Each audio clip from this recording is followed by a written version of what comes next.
Hello, good morning! Ngayon ay gagawa ako ng guava jam. So, gagawin ko siya. Yan, pressure cooker natin guys. No? Ayan. Tapos, lalagyan natin ng tubig guys. Ayan.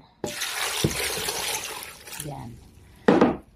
Ayan guys, so pressure cooker na muna natin, palambutin natin. Pagkatapos, pipigain natin.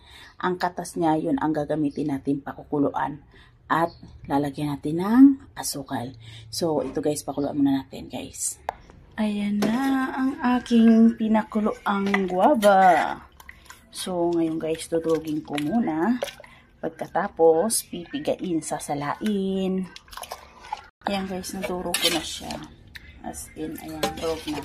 So, sasalain ko na siya guys. Guys, sasalain ko na. Ayan.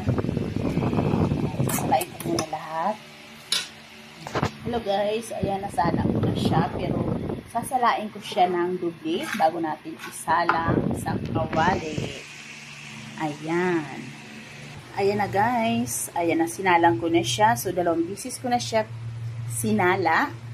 Ayan, pagkatapos sala, dudublihin natin pagsala para sigurado na walang buto at hindi magaspang. Pagkatapos, mag-add tayo ng calamansi juice. Guys, depende sa inyo, sa dami. Kung medyo marami-rami, pwede kayo maglagay ng 10. Nasa sa inyo yun. Kasi ako, nabitin sa calamansi, nawala na akong calamansi sa rep. So, sa garden, naubos na rin. So, ito na yung aking calamansi na nakuha ng 5 peraso, guys.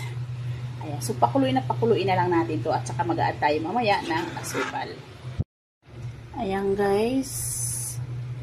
Ayan. So, lalagyan natin ng 1 cup sugar. Dapat ang ilagay natin 1 cup at kalahating cup para hindi siya masyadong matamis. Ito naman, guys, ang kalahating cup.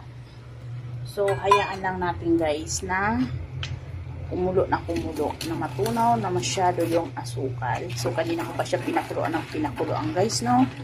So, ayan. Hi guys, ito na po yung aking guava jams. Ayan. So, guys, purong-puro yan. Wala pong halo yan. Kung ang iba naglalagay ng mga pangpalapot, ako hindi. Kasi purong-purong gawa yan. Puro niyatas. Guava. Fresh the farm. So, sa pag-harvest sa puno, so, ginawa ko ng guava jam.